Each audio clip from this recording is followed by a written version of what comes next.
The turnout for the funeral service atop a high hill, just outside of town, was sparse. The only attendees were Reverend Melton, Jeb the undertaker, a handful of drunken men, and 3 boys. The boys listened stoically as the man of God struggled to find decent things to say about the deceased. Eventually, he stopped trying when he noticed the second oldest boy sneering at him. He glared at the lad and quickly finished his brief speech before letting the other men speak. They bemoaned the death of their drinking partner, blathering on about how much liquor he'd been able to consume in one sitting. When they finally walked away, they patted the shoulder of each boy, slurring their condolences. Still, the young trio remained silent. Standing next to the grave, the boys watched dirt slowly fill the hole and cover the casket. It had been a depressing affair. Nothing like the glorious service held a week earlier in the cemetery where the entire town came to pay their respects as the angelic voices of the church choir filled the sky. On that day, the townspeople wailed and cried, feeling the tragic loss of one of their own. The many dishes of food brought to the Sullivan doorstep would feed the boys for at least 2 months.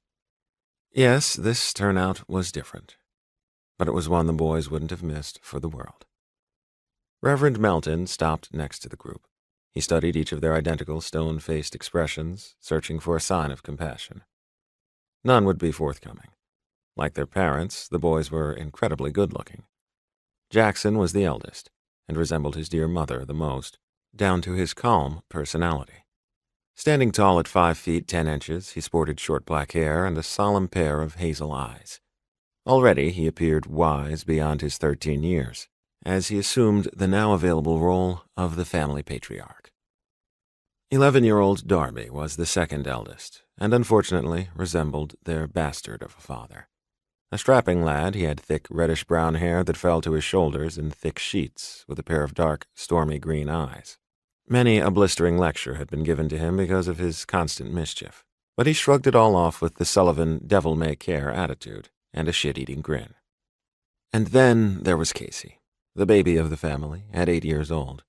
He inherited his dark blonde hair from his paternal great-grandfather, and it was cut in a bowl shape that framed his delicate face. Being small in stature due to a fever at birth had earned him the unpleasant title of Little Shit from their father. His bright hazel eyes filled with tears as he, too, stared at the gravesite. Clearing his throat, the Reverend began somberly. "Boys, I'm sorry for your loss. It's bad enough to lose your mother, but to also lose your father." "We didn't lose our mother. She was taken from us, Reverend," Darby interjected scathingly. Casey clutched his thigh, sniffing quietly, and Darby ruffled his hair reassuringly. Reverend Melton shot the redhead a censorious frown as he bent down to console Casey. The lad twisted away from them and launched himself at his eldest brother. Jack picked him up with an easy familiarity and rubbed his back, comforting Casey as sobs shook his tiny body. Helpless, the man of God could only watch as the inconsolable little boy cried harder.